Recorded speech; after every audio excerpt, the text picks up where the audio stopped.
পরম প্রেমময় শ্রী শ্রী ঠাকুরের চরণে আমার শতকোটি প্রণাম জানাই। পরমাধ্যার জগৎজননী পরমার চরণে আমার শতকোটি প্রণাম জানাই। পরম পূজ্য পাদ ও পদ্মাদার চরণে আমার শতকোটি প্রণাম জানাই। পরম পূজ্য পাদ ও আচার্য দাদার চরণে আমার শতকোটি প্রণাম জানাই। আপনাদের প্রতি প্রত্যেককে জানাই আমার আনন্দিত জয়গুরুরা। কাছে কথা বলবো ইষ্টভৃতি নিয়ে। ইষ্টভৃতি আমরা অনেকেই জানি, যারা অদীক্ষিত তাদের কাছেই একটা প্রশ্ন, ইষ্টভৃতি কি বা ইষ্টভৃতি আমরা কেন করব, বা যারা নতুন দীক্ষা নিয়েছে তারা অনেকেই বুঝতে পারেন না যে ইষ্টভৃতি কি, ইষ্টভৃতি কখন করব, কিভাবে করব। এই যখন আমরা ডিপি ওয়ার্কে বেরোচ্ছি তখন দেখছি অনেক মানুষ দীক্ষা নিয়েও ইষ্টভৃতি ছেড়ে দিয়েছেন। তো ইষ্টভৃতি কি তারা সেই জিনিসটা জানেনই না, বা কিভাবে করতে হয়, কোথায় জমা দিতে হয় সেটাও জানেন না। তার জন্য আমাদের আজকে এই যে ডিপি ওয়াক, তো ডিপি ওয়াকে বেরোনো হচ্ছে। তো ঠাকুর বলেছেন আমার হারানো সন্তানকে ফিরিয়ে এনে দিতে।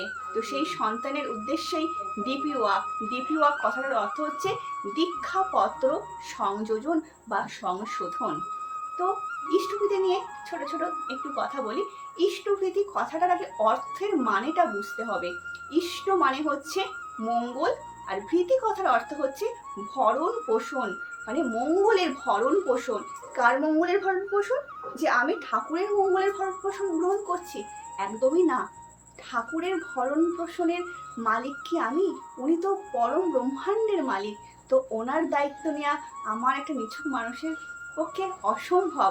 আমি আমারই মঙ্গলের অধিকার হচ্ছি এই ইষ্টভৃতি করে। ইষ্টভৃতি মঙ্গলের অধিকারী হচ্ছি। এই যে সকালবেলায় উঠে যে আমরা ইষ্টভৃতি করি, ইষ্টের সঙ্গে আমরা সরাসরি সংযোগ স্থাপন হয় ওই ইষ্টভৃতির মাধ্যম দিয়ে।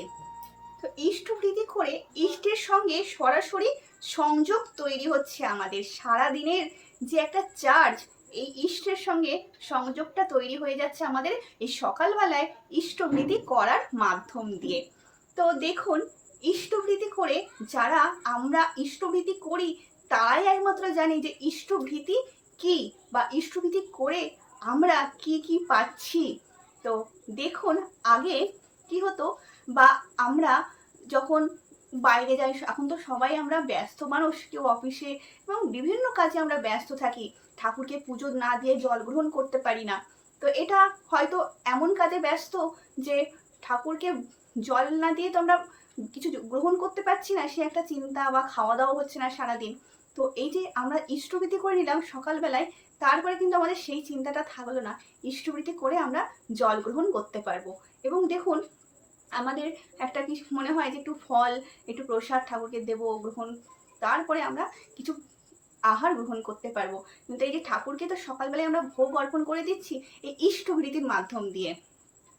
যখন আমরা বাজার থেকে ফল কিনে নিয়ে আসছি তখন সেটা কিন্তু ফল থাকছে, যখনই ভগবানকে নিবেদন করে দিচ্ছি তখন কিন্তু সেই ফলটা কিন্তু আমরা ফল বলি না, তখন কি হয়ে যাচ্ছে, সেটা প্রসাদ হয়ে যাচ্ছে। কেন প্রসাদ হয়ে যাচ্ছে, এটার পার্থক্যটা আমাদের বুঝতে হবে। যখন আমরা ঠাকুর মন্দিরে যাই, যতক্ষণ না দেখুন আমার পকেটে টাকাটা থাকছে, আমার মানি ব্যাগে টাকাটা থাকছে, ততক্ষণ কিন্তু টাকা সেটা।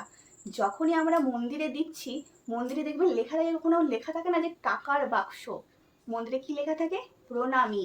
যখন সেই টাকাটা আমি ওই প্রণামী বক্সে দিলাম তখন কিন্তু আর টাকা থাকলো না, তখন সেটা হয়ে গেল প্রণামী। তাই তো এই ইষ্টভৃতির মাধ্যমে আমাদের সঙ্গে যে ঠাকুরের সংযোগটা তৈরি হয়ে যাচ্ছে না, আমাদের চলাফেরার মধ্যে যতই বিপদ আসুক না কেন, ঠিক ঠিক আমরা অল্পের ওপর দিয়ে সেটা মানে কাটিয়ে উঠতে পারি। এবং ইষ্টভৃতি কি বলুন তো, দেখুন, আমি যদি আমার ঘরের সুইচটা না দিই, সুইচ বোর্ডে যদি না চালাই, তাহলে ফ্যান চলবে না। এই যে এখন যে আমার বাড়িতে কারেন্ট আছে, আলো আছে, আমি সুইচ দিইনি, তাই আমার ফ্যানটা কিন্তু চলছে না। আমাকে সুইচটা দিতে হবে, তবে কিন্তু আমার ফ্যানটা চলবে, তাই তো? তাই আমি দীক্ষা নিলাম, দীক্ষা নিয়ে আমি কিছু করলাম না, তাহলে কি আমি আমার উন্নতি পাবো? পাবো না। এই ইষ্টভৃতি করে ঠাকুরের সঙ্গে আমাদের সেই সংযোগটা তৈরি করতে হবে, তবেই তো ঠাকুরের সঙ্গে আমার সংযোগটা তৈরি হবে, তবে তো আমি সেই ঠাকুরের দয়া পাবো, তাই না? আর একটা ইষ্টভৃতি করার একটা বিশাল তাৎপর্য আমি আমার জীবন দিয়ে অনুভব করছি, সেটাই আপনাদের সঙ্গে একটু শেয়ার করছি। ইষ্টভৃতি করলে আমাদের মনের মধ্যে একটা অফুরন্ত শক্তি সঞ্চয় হয়। এটা আমি আমার নিজের উপলব্ধি থেকে বলছি। দেখুন, সাধারণ যখন আমি মানুষ ছিলাম, মানে আমি এখনো সাধারণ মানুষ, মানে যখন আমি দীক্ষা নিইনি, তখন এই যে একটু মানুষের জীবনে তো সবসময় দুঃখ কষ্ট, জীবন মানেই কিন্তু যুদ্ধ, আপ ডাউন থাকেই, কিন্তু তখন আমি অল্পেতেই ভেঙে পড়তাম। কিন্তু যারা আমরা দীক্ষা নিয়েছি এবং ঠাকুরের মানুষ হয়ে উঠার চেষ্টা করছি, ঠাকুর যেভাবে আমাদের বলেছেন সেভাবে যখন করতে চেষ্টা করছি, এই ইষ্টভীতি আমাদের যে একটা অফুরন্ত শক্তি যোগান দিচ্ছে, আমরা কিন্তু এখন মানে অতি সহজেই ভেঙে পড়ি না। আমাদের মধ্যে সবসময় একটা শক্তি থাকে যে আমাদের সঙ্গে আমার ঠাকুর আছে। একটা বিপুল শক্তি। যারা আমরা ঠাকুরকে ধরেছি তারাই বুঝতে পারি যে সত্যি এটার কি অর্থ, কি যে একটা অফুরন্ত আনন্দ। ইষ্টভীতি কিন্তু করতেই হয়। এবার অনেকেই বলছেন ইষ্টভীতি যে করব, কিভাবে করব জানি না। তো সেটা নিয়ে আমি একটা বিস্তারিত আলাদা ভিডিও বানাবো, যে কিভাবে করবেন, কখন করতে হয়, সেটা নিয়ে আলাদা একটা কথা বলবো। তো ইষ্টভীতি ঠাকুর বলছেন, এবং আমার কাছে আমি সকলকে অনুরোধ করছি, যারা মানে দীক্ষা নিয়েছেন কিন্তু ইষ্টভীতি করছেন না, তাদের কাছে আমার করজোড়ে মানে নিবেদন, আপনারা ইষ্টভীতি করুন। ইষ্টভীতি করতেই হয়। ইষ্টভীতি করলে আমারই মঙ্গল, আমি নিজের মঙ্গলের অধিকারী হব। তো ইষ্টভীতি করলে আমাদের অনেক বাধা বিপত্তি সব কেটে যায়। তো জয়গুরু, সকলে খুব ভালো থাকবেন। বন্দে পুরুষোত্তমম।